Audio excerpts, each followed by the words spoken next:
Hello. Hello, hello. Excellent. Thank you. All right, let's get rolling. So, why are you here? Why do you care? What is this talk? This talk is about starting down a path, beginning a journey. And my goal, I don't have a lot of time with you, so I just want to plant a few seeds in your head to sort of help you start having a conversation with yourself and the people around you about how your future might look a little different than it does right now. And why do you care to listen to me? Like, what do I have to say, and why is it valuable to you? I've started a few companies. Originally started in manufacturing with an ice and water vending machine company. That turned into sort of a machine-to-machine IoT global device agnostic platform that we built. In the Salesforce ecosystem, I started a services company about 7 years ago called Kapuhonu. We did a lot of consulting for a long time, and recently, in the last year, we went through the Salesforce incubator over there in the Startup Valley. We're in the first cohort, and now we're a product company. We're an ISV company. We have a product for the App Exchange. That's an integration app to help Salesforce connect to other systems. In addition to that, I do some coaching, some mentorship, and help a startup group down in Hawaii called Blue Startups. So, opening disclaimer, this is a 20-minute talk about a very complex subject. Businesses are fickle, complex things. I'm going to use some sort of reductive, simple language. There's nuance here, but I'm just helping you get started. Feel free to come at me in the Q&A with questions and get a little deeper on stuff. So if you're sitting here, I'm hoping that you're an employee somewhere, or a contractor perhaps, or a freelancer. You could be a developer or an admin or a business person, but hopefully you have a spark of some kind, a passion, an interest in something more than what you have right now. Maybe it's you want more creativity with what you build. You want a little more creative control, or you want a little more flexibility with your schedule, or you have a big idea, or maybe you just want to make some money. Your interest is financial. Hopefully, though, you have a little bit of a niggling passion kind of burning inside you saying, I could be more, I could do more, I want more. And that's what you're going to sort of piggyback to and ride to success. So let's start simple. Why does a company succeed at all? Like, what is the value of a company? A company succeeds because they have something that other people want. As simple as that. They have something that other people are willing to spend money on. It could be a service, it could be a product. And once you have that, other people want what you're bringing to the table. And so you have to figure out what that is. And it could be something really simple, right? Historically, it's geographical. I go to the grocery store closest to my house because it's the one that's closest to my house. And so their differentiator is that they're the closest grocery store to me. So it's geographical. It might be that I go to a grocery store further away than that one because it has better prices or better customer service, and that's the differentiator that makes sense to me as a customer, that makes me go somewhere else. So the first step is sort of figuring out what is a differentiator for a company. And so what is your differentiator? What do you bring to the table that makes you different than other people? And you're typically not going to be the biggest team, the best funded team, first to market, maybe even the smartest team trying to do what you're doing. And if you don't have competitors, you don't have a business. Let's say that pretty clearly. So you have competitors and you're not the best in all the dimensions. So how can you be successful? And I find that the answer is often passion. With an entrepreneur, you have a drive inside you, a desire for excellence or a desire for good execution that rivals other people's. And the question is, what is your passion? How do you find it, and how do you apply it? I find frustration, strangely, is a good motivator for this. If there's something that bothers you, that irritates you, that can be a good place to get started. So Valence is an integration platform designed to make Salesforce connect other systems more easily from an admin perspective to kind of be in charge of their own data destiny. And it came out of a place of frustration. We built it because we were sick of trying to build custom integrations on the platform. We thought there has to be a better way to do this. And we were frustrated. And so we came up with this idea. And I find that is actually a really good source of motivation to get started with something. So as soon as you figure out what your differentiator is, now you have to figure out how to explain it to people. And this is tricky. This is almost an art form. So for Kapuhonu, we were a services company, small team, very talented, did a lot of complex projects. And I had a lot of trouble explaining what we did to people because as a developer, I never wanted to use imprecise language. I always wanted to use language that covered all the shape of what I was describing. And because we did such a wide variety of projects, community stuff, integration stuff, custom UIs, heavy Heroku builds, when people say, what do you guys do? I say, oh, we do everything. We build hard stuff, which I've tried so hard to make it an umbrella term that catches everything we do. I've also failed to really describe what we're capable of doing for you. I find that one of the secrets of explaining what you do is getting as much information about your audience as you can quickly. It could be right when you introduce yourself, you ask them some questions and say, okay, is this a developer, an admin, a business person? What's their experience? And if you can sort of tailor your explanation of what you do to the person you just met or you're trying to pitch to, that can really go a long way. So you figured out your differentiator, you figured out how to explain it. One of the things I think people do kind of get caught in their own head is they try to invent the next big thing. And you really don't have to. Most companies that are successful are iterative. They've taken something that already exists and just made it a little bit better in some way. Maybe they have a new twist on it, or maybe they just have really good execution. So I think Scott Wells, that does Illuminate Cloud, is a really good example of this, right? He's got a new IDE that is better than the other IDEs, and it comes from a place of, well, there's features that he wanted that he didn't see in the IDEs that were out there. He didn't reinvent the idea of an IDE, but he's got a very competitive business on his hands because he saw something that could be better, figured out how he might make it better, and then went and did it and applied that thought process to it. So who do you need, right? You've got this differentiator, this idea. How do you bring other people to the table and get started with this? Sort of a couple different shorthands for your teams, but one sort of way of talking about this is making sure that you have your 3 H's covered. Hipster, hustler, and hacker. So your hipster is somebody that designs, right? It could be a visual design, it could be an experience design, right? They make sure that customers are having really positive engagement. Your hustler is that person that's out there making phone calls, finding people, talking to people, having those meetings happen. And then your hacker is sort of your get-it-done person, right? You're the person that builds the product or delivers the service. So it's a little reductive, but just a good kind of rule of thumb of thinking about sort of these different roles that you need for a company. Another way of thinking about it is just sort of talking about the domains of knowledge that need to be covered. So I broke it down into 5, sort of vision, delivery, like who's producing the thing that we're getting paid for, whether it's a service or working on a product that we sell, who's selling it, how are we finding people to sell it to, how are we getting the sale closed, the basic infrastructure of the business, operations and finance can't be neglected. And then finally, who's in charge of customer success, customer engagement, making sure that people like the experience they're having with your company. And you need to cover all of these, but you don't necessarily need to cover them the same way as other companies have. So I'm going to show you some scenarios. So we have 2 founders here, Kate and Chris. And Kate's the vision person, probably the first founder, and then found Chris and brought them in. So Kate is sort of a people-focused founder, right? She's interested in the vision of what the company's going to be, and then does sales and customer success. So very much like an interactive, extroverted type of person, engaging with the world and representing the company, right? But you can have the same 2 people with different personalities or different skill sets and still be successful. Now Kate's a technical person. She has an idea for what she wants to build, and she's building it and delivering customer projects or building a product. And Chris is responsible for the extroverted external interactions, right? Now Chris is handling ops and sales in the world, and Kate's focused on the core mission. These are equally viable, right? These can both be successful businesses. You just need to understand sort of what domains are the right fit for you and how you're going to divide up these sort of areas with your co-founders. But we can reduce this even more and make it even simpler than these different domains. Really, a business is about 2 things. You need to create value. You need to build a product. You need to deliver to a customer. And you need to sell the value. That's it. Those 2 things. Someone has to sell it. Someone has to make it. If you have those 2 things, if you're pretty much can be a successful business. If you're missing either one, you're not a business that can succeed. So let's take a little breather here. Let's have an introspective moment as a group. There are things that I am not good at, and there are things that you are not good at. And the worst thing you can do for yourself trying to start a business or be an entrepreneur is pretend that that's not true. Ignore it out of pride or just ignorance. By admitting that there are things you're not good at, by admitting that you have weaknesses, that is actually a strength because it means you can deal with that problem. If you know there are certain things you're not good at, you can find co-founders that fill those gaps for you or hire someone for you that's going to work for you and fill that in. So if you're really not good with money, you're not good with finance, hire someone or find someone that can do that for you. Don't pretend that you'll figure it out.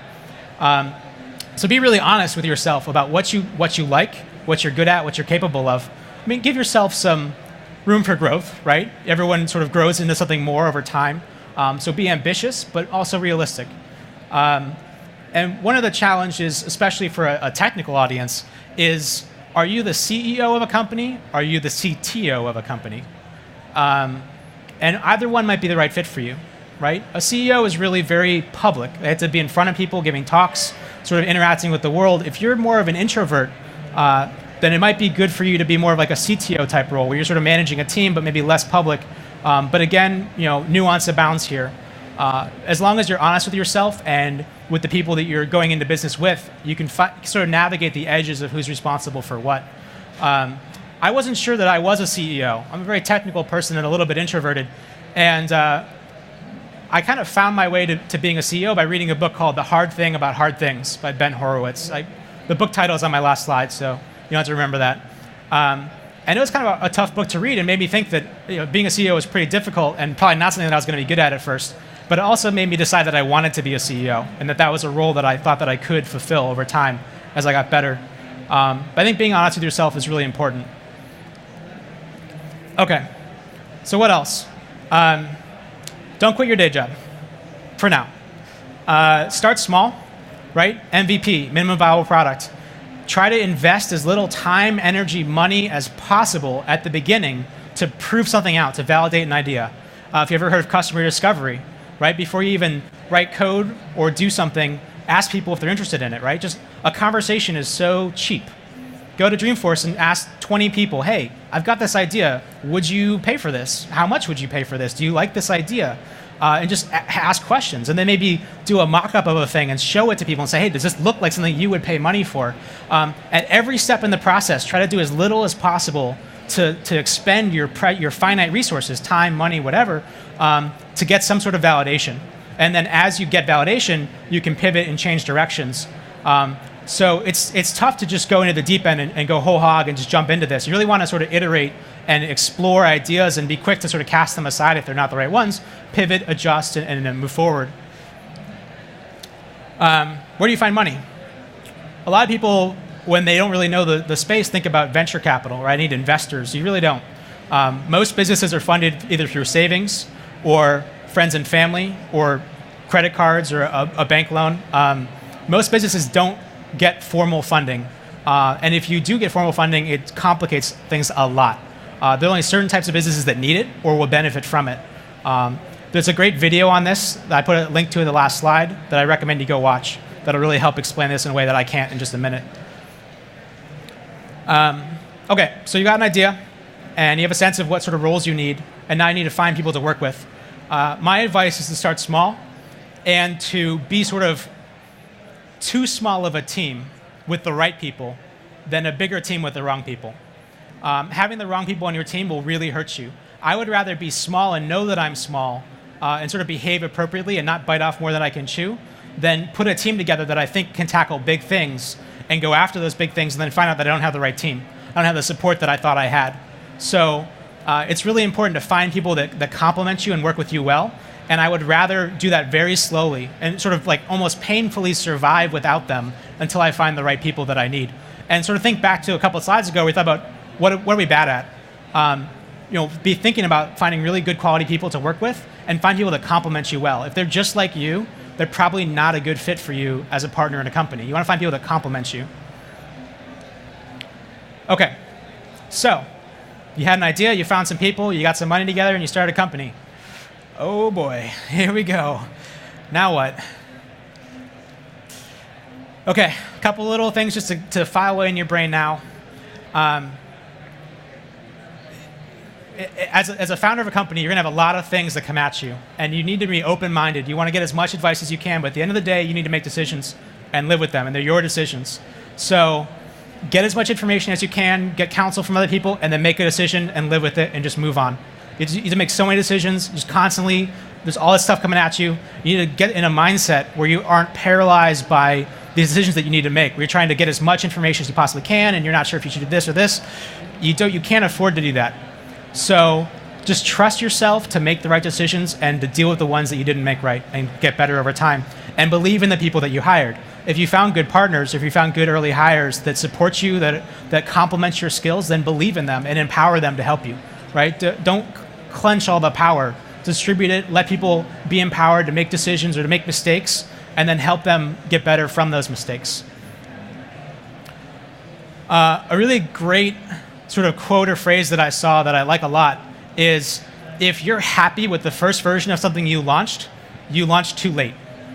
I think that's really true. Whether it's a services business or a product, you need to just get something out there. Back to that sort of MVP idea. Get something out there and get some people to pay something for it, and then iterate from there. Maybe it needs to have a lot more features, or needs to be rethought in some way, or be changed.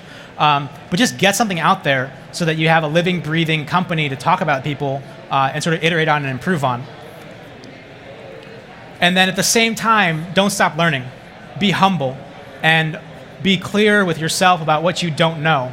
I read a lot of books. I ask a lot of questions. I go to a lot of things and say, hey, teach me stuff. Let me absorb this from you. You need to constantly be doing that and then bringing that back and reapplying it. Again, trust your gut. It's your call. Make that decision as best you can. But the more knowledge you have, the better your decision making will be just naturally over time. This one is kind of near and dear to my heart. If you know me, if you've tried to interact with me in some way, have a meeting or a phone call, you can only find me on Tuesdays and Thursdays. I only take meetings with people that are not my employees or team members on Tuesdays and Thursdays. And Monday, Wednesday, and Friday, you cannot find me because I am doing deep work. I'm doing architecture, I'm working with my team, or I'm doing sort of thoughtful strategy for my business. And I found that before I did that, I was taking all these meetings all the time, Monday through Friday, and my brain was so fragmented that I couldn't be a visionary. I couldn't be intelligent and capable and pursue my passion. And I had to find a way to protect my time and sort of train and work with people around me to make this possible, and sort of alternate days or whatever we need to do to make this possible.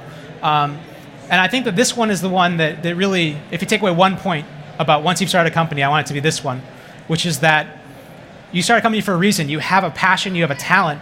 You need to be able to apply that talent. And you may find yourself in sort of a quagmire of distraction where you're no longer really being true to why you started the company. What your passion is, it has been lost in all the helter-skelter of the day-to-day that's constantly interrupting and distracting you. All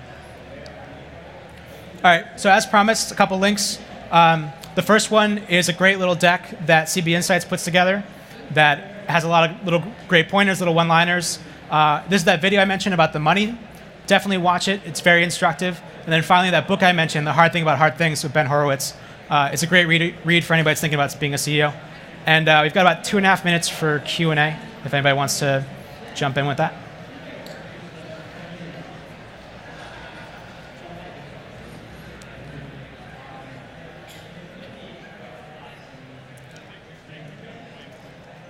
Louder. A big mistake you can avoid. Here's a good one. So you're going to start a company. A huge mistake is to go get your business card made, your letterhead made, get office space, pick out your favorite chair, pick out the nice desk, put plants in your office. Don't do any of that stuff. Don't do any of that stuff. Start a company in name only, right? Paperwork, maybe a business card. And then try to be a company. Pretend you're a company before you really are. Don't spend any money or time on it, because your calendar, your time is a finite resource. You only have so much of it. So, be the company you want to be, right? Project that company to the world. And if people say, hey, this is awesome, where do I sign? Like, where do I give you my credit card? And you go, oh, we don't have a credit card processor yet. Let's go figure out how to do that. Now that we have someone that wants to give us money. Don't just have the credit card processor before you have someone that wants to give you money, because what are you going to use it for? So I find the people that front end a lot of the infrastructure is always a mistake, right? You can always figure that out as you go. And you never know less than you do the first day. So every decision you make early is a decision you're making with less information than you would have had later. So maybe you don't know how many employees you're going to have in the first year, so you get the wrong office space size or something, right? So just try to be a minimalist. Just keep that near and dear to your heart. Good question. Did you change the questions you are asking when you are recruiting a new member in your team over the time? Like, what would be your top 3 favorite questions? Yeah, that's a great question. So the question is, the first question was, what's a mistake I can avoid? And this question is, what questions do I ask when I'm hiring people or finding partners? And did those change over time? And they very much changed. I used to look for skills, like, can you use this technology, or have you done a financial spreadsheet before? But now I hire based on personality. are you a clever person? Are you a creative thinker? Are you a good problem solver? Do you communicate your ideas clearly? Can I give you a challenge and you can figure out how to solve it? I would much rather have someone that's like that on my team that maybe doesn't have specific experience with a particular piece of technology or a part of running a business, because I can find mentors, I can find advisors to coach that person that have the experience, but the person that's doing it needs that passion or that creativity. When I first started thinking about this, I didn't do that. I just hired for what the skill was that I wanted to solve. I need a JavaScript developer, you know? So, good question so far. All right, anyone else? Great. Thanks, everybody. Hope that was helpful.